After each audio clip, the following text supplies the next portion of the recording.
Hello दोस्तों,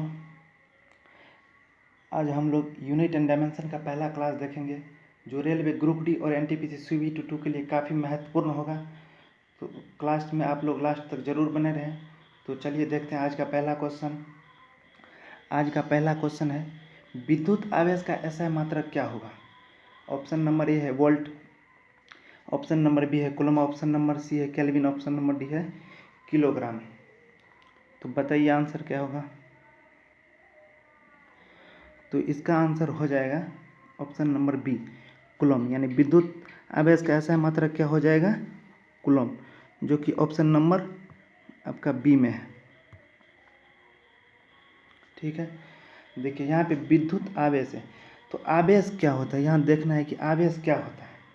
तो आवेश किसी वस्तु का वह गुण जिसके कारण वह वस्तु वैद्युत आकर्षण का अनुभव करती है, आवेश कहलाता है। ठीक है, देखिए आवेश का SI मात्रक हो गया कूलम और आवेश का SI मात्रक है कूलम। तो आवेश का CGS मात्रक क्या होता है, तो आवेश का CGS मात्रक होता है स्टेट कूलम। देखिए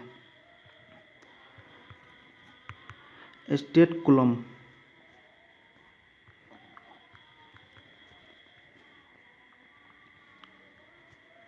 देखिए आवेश का CGS मात्रक हो गया स्टेट कूलम।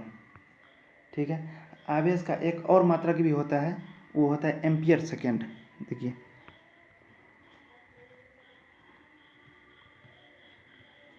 एम्पियर सेकेंड, देखिए आवेश का एक और मात्रक क्या होता है, एम्पियर सेकेंड। ठीक है, तो चलिए हम लोग अब अगला क्वेश्चन देखते हैं। अगला क्वेश्चन है, विस्थापन की SI इकाई क्या है। ऑप्शन नंबर ए है मीटर, ऑप्शन नंबर बी है किलोमीटर, ऑप्शन नंबर सी है सेंटीमीटर, ऑप्शन नंबर डी है मीटर प्रति सेकेंड। तो विस्थापन का SI मात्रक क्या है बताइए। देखिए यहाँ पे पहले देखिए कि विस्थापन है, तो विस्थापन क्या होता है। तो विस्थापन क्या होता है, देखिए ए है और बी है, तो ए से बी तक की दूरी, ठीक है, ए से बी तक की दूरी, एक दूरी ये हो गया, और ए से बी तक की दूरी एक दूरी ये हो गया, ये हो गया। तो देखिए ये भी दूरी हो गया और ये भी दूरी हो गया, ये भी दूरी हो गया और ये भी दूरी हो गया। तो ए और बी के बीच का जो शॉर्टेस्ट डिस्टेंस होगा, जो न्यूनतम दूरी होगा, उसको हम विस्थापन कहते हैं। तो ए और बी के बीच का ये जो है न्यूनतम दूरी हो गया, तो इसको हम क्या कहेंगे, विस्थापन कहेंगे। तो ये क्या हो गया, आपका विस्थापन हो गया। ठीक है, दूरी ये भी हुआ, दूरी ये भी हुआ और दूरी ये भी हुआ, लेकिन ये न्यूनतम दूरी है, इसीलिए इसको हम विस्थापन कहेंगे। ठीक है, तो चलिए अगला क्वेश्चन देखते हैं। सॉरी, इसका आंसर विस्थापन कैसा ही कहते हैं, विस्थापन का मात्रक हो जाएगा ऑप्शन नंबर ए मीटर। ठीक है, चलिए अब अगला क्वेश्चन देखते हैं। क्वेश्चन नंबर 3, निम्नलिखित में से किन भौतिक मात्राओं की इकाई एक समान है। ठीक है, देखिए पहला ऑप्शन है कार्य और ऊर्जा, दूसरा ऑप्शन है बल और दाब, तीसरा ऑप्शन है बल और संवेग, चौथा ऑप्शन है बल और कार्य। तो भौतिक मात्राओं की इकाई एक समान है, तो किसका इकाई एक समान है, तो इसमें आपका आंसर हो जाएगा ऑप्शन नंबर ए कार्य और ऊर्जा। देखिए कार्य का भी मात्रक होता है जूल और ऊर्जा का भी मात्रक होता है जूल, दोनों का मात्रक होता है जूल, दोनों का मात्रक होता है जूल, कार्य का भी मात्रक होता है जूल और ऊर्जा का भी मात्रक जूल होता है। तो आपका आंसर ऑप्शन नंबर ए हो गया। चलिए अब अगला क्वेश्चन देखते हैं। क्वेश्चन नंबर 4, देखिए प्रकाश वर्ष निम्नलिखित में से किसकी इकाई है। पहला है समय का, दूसरा है दूरी का, तीसरा है प्रकाश की तीव्रता का, चौथा है प्रकाश की गति का। देखिए तो यहाँ पे समझने वाला बात पहले ये है कि प्रकाश वर्ष क्या है, प्रकाश वर्ष क्या है। देखिए प्रकाश द्वारा निर्वात में एक वर्ष में तय की गई कुल दूरी को प्रकाश वर्ष कहते हैं। ठीक है, प्रकाश वर्ष प्रकाश द्वारा निर्वात में एक वर्ष में तय की गई कुल दूरी को एक प्रकाश वर्ष कहते हैं। ठीक है, तो क्वेश्चन है कि प्रकाश वर्ष निम्नलिखित में से किसकी इकाई है, तो आपका आंसर हो जाएगा प्रकाश वर्ष दूरी की इकाई है, जो ऑप्शन नंबर बी में है। ठीक है। और दूरी की सबसे बड़ी इकाई याद रखिए, दूरी की सबसे बड़ी इकाई क्या है? पारसेक है। दूरी की सबसे बड़ी इकाई क्या है? पारसेक है। ठीक है। अब देखिए 1 पारसेक बराबर कितना होता है?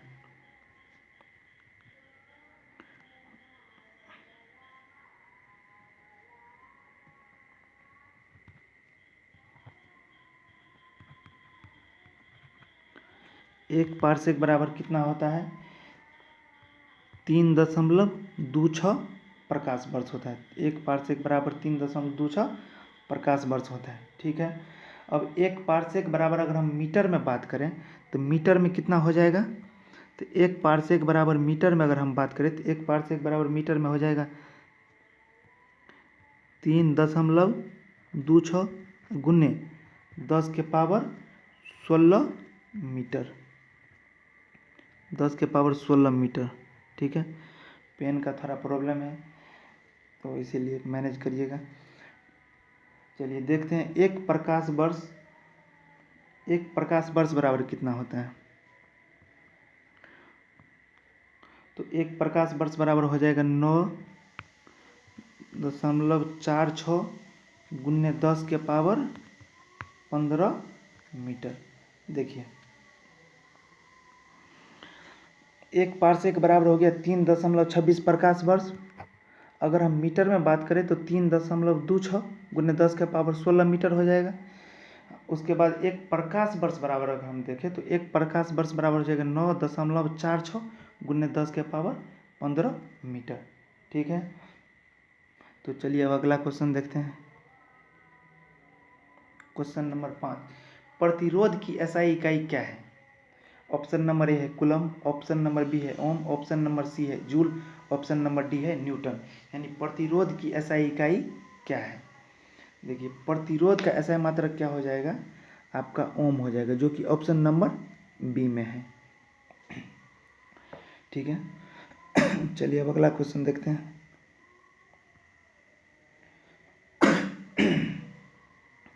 विद्युत धारा का एसआई इकाई क्या है? क्वेश्चन नंबर 6 है विद्युत धारा का एसआई इकाई क्या है? ऑप्शन नंबर ए हो गया ampere, option number B coulomb, option number C joule, option number D watt. तो बताइए विद्युत धारा का एसआई इकाई क्या हो गया? तो इसका आंसर हो जाएगा ऑप्शन नंबर ए यानी एम्पियर। विद्युत धारा का एसआई मात्रक क्या होता है? एम्पियर होता है। ठीक है। आवेश का मात्रक होता है कूलम्ब। ठीक है। कार्य और ऊर्जा का मात्रक होता है जूल, शक्ति पावर का मात्रक होता है वाट। ठीक है। चलिए तो अब क्वेश्चन देखते हैं। इसका आंसर हो गया एम्पियर। क्वेश्चन नंबर 7, शक्ति की इकाई को क्या कहा जाता है? देखिए ऑप्शन नंबर ए में है वाट, ऑप्शन नंबर बी है जूल, ऑप्शन नंबर सी है न्यूटन, ऑप्शन नंबर डी है पास्कल। यानी शक्ति की इकाई को क्या कहा जाता है? तो शक्ति की इकाई को वाट कहा जाता है, जो कि ऑप्शन नंबर ए में है। ठीक है। तो इसलिए आपका आंसर हो गया ऑप्शन नंबर ए वाट। तो चलिए अब अगला क्वेश्चन देखते हैं। क्वेश्चन नंबर 8, प्रतिरोधकता की एसआई इकाई क्या है? ऑप्शन नंबर ए है ओम मीटर, ऑप्शन नंबर बी है जूल, ऑप्शन नंबर सी है एम्पियर, ऑप्शन नंबर डी है ओम। तो बताइए प्रतिरोधकता का एसआई इकाई क्या है? देखिए ओम जो है ये प्रतिरोध का मात्रक है।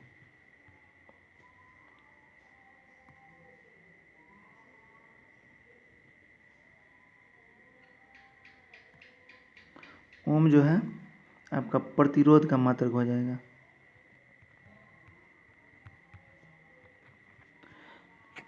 प्रतिरोध का मात्रक होता है ओम। तो प्रतिरोधकता का मात्रक क्या होता है? तो प्रतिरोधकता का मात्रक होता है ओम मीटर, जो कि आपका ऑप्शन नंबर ए में है। ठीक है। और ओम का सिंबल होता है ए। ठीक है। तो चलिए अब अगला क्वेश्चन देखते हैं। क्वेश्चन नंबर 9, बल का एसआई यूनिट क्या है? ऑप्शन नंबर ए है केल्विन, ऑप्शन नंबर बी है न्यूटन, ऑप्शन नंबर सी है पास्कल, ऑप्शन नंबर डी है वोल्ट। यानी बल का एसआई यूनिट क्या है? देखिए, तो बल का ऐसा यूनिट हो जाएगा आपका न्यूटन, जो कि ऑप्शन नंबर बी में है। ठीक है, अब बात करें हम न्यूटन की, तो 1 न्यूटन बराबर कितना होता है? देखिए, 1 न्यूटन बराबर होता है 10⁵ डाइन। 1 न्यूटन बराबर होता है 10⁵ डाइन। ठीक है, 1 न्यूटन बराबर हो गया 10⁵ डाइन। तो 1 डाइन बराबर कितना होता है? देखिए, 1 डाइन बराबर देखें तो 1 डाइन बराबर हो जाएगा, देखिए इस साइड आ जाएगा तो 1 के बटा में आ जाएगा, तो उसको ऊपर करेंगे तो माइनस में हो जाएगा। तो 1 डाइन बराबर हो गया 10⁻⁻5 न्यूटन। ठीक है, तो चलिए अब अगला क्वेश्चन देखते हैं। देखिए 10वां क्वेश्चन है, त्वरण की एसआई इकाई क्या है? ऑप्शन नंबर ए है वेग, ऑप्शन नंबर बी है metre per second square, option number C है गति, ऑप्शन नंबर डी है बल। यानी त्वरण का एसआई इकाई क्या है? देखिए, त्वरण का एसआई इकाई क्या है बताइए? मीटर पर सेकेंड स्क्वायर है, ऑप्शन नंबर बी। तो त्वरण का एसआई क्या है, इकाई क्या है? तो मीटर पर सेकेंड स्क्वायर, जो कि ऑप्शन नंबर बी में है। ठीक है, अब देखिए, त्वरण का एसआई इकाई होता है मीटर पर सेकेंड स्क्वायर। इसको ऐसे भी लिख सकते हैं, मीटर पर सेकेंड स्क्वायर। ठीक है, अगर सेकेंड को ऊपर ले जाएं तो अब त्वरण बराबर क्या होता है? देखिए,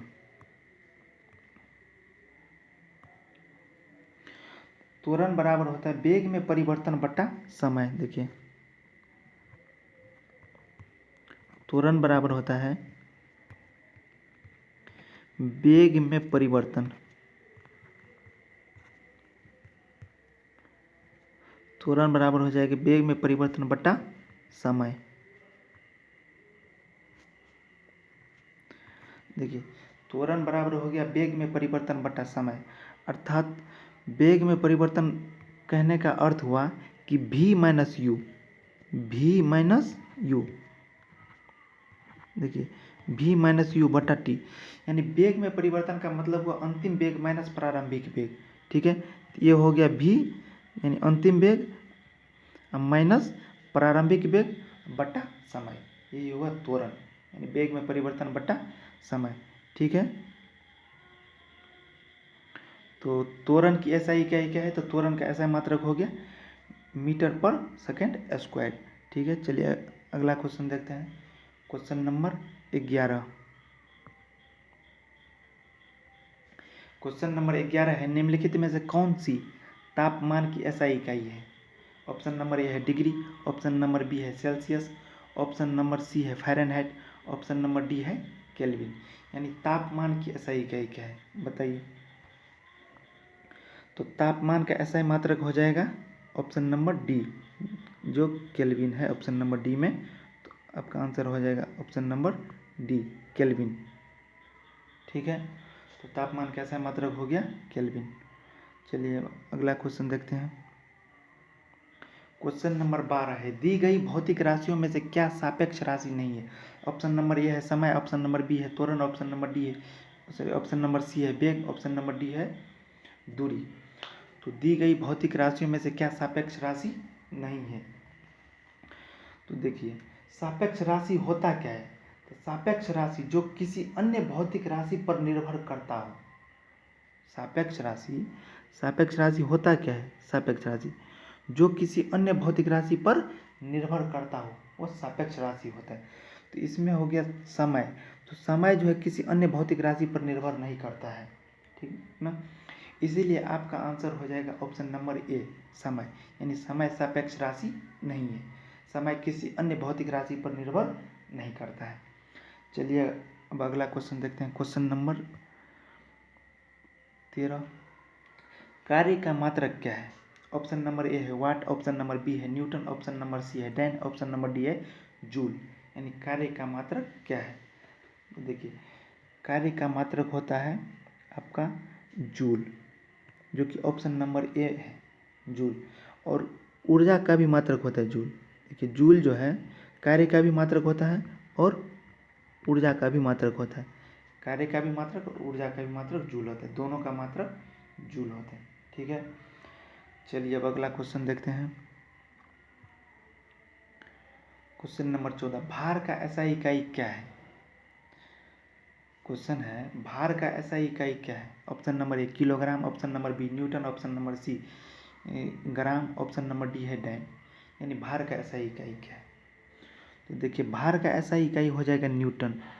अब न्यूटन इसलिए हो जाएगा कि भार और बल एक ही चीज़ है। अगर हम किसी वस्तु को विस्थापित करते हैं तो उस पर हम बल लगाते हैं तो वस्तु विस्थापित होता है। यानी कहने का मतलब हुआ कि हम उस पर भार लगाते हैं। भार और बल एक ही चीज़ है, तो इसलिए भार का भी मात्रक हो जाएगा न्यूटन और बल का भी मात्रक हो जाएगा न्यूटन। ठीक है, तो चलिए अब अगला क्वेश्चन देखते हैं। देखिए निम्नलिखित में से किसकी कोई इकाई नहीं है? देखिए ऑप्शन नंबर ए है घनत्व, ऑप्शन नंबर बी है सापेक्षिक घनत्व, ऑप्शन नंबर सी है विस्थापन, ऑप्शन नंबर डी है दाब। कह रहा है क्वेश्चन कि निम्नलिखित में से किसकी कोई इकाई नहीं है, बताइए आंसर। देखिए घनत्व बराबर हो जाएगा आपका किलोग्राम, किलोग्राम पर मीटर क्यूब। ठीक है, घनत्व का मात्रक है। विस्थापन का मात्रक होता है मीटर। ठीक है, दाब का मात्रक होता है पास्कल, पास्कल या न्यूटन पर मीटर स्क्वायर। देखिए एक ये हो जाएगा और एक ये हो जाएगा। दाब का मात्रक हो जाएगा पास्कल या न्यूटन पर मीटर स्क्वायर। लेकिन ये सापेक्षिक घनत्व जो है इसका मात्रक नहीं होता है। ये सापेक्षिक घनत्व जो है मात्रक और बीमा विहीन होता है।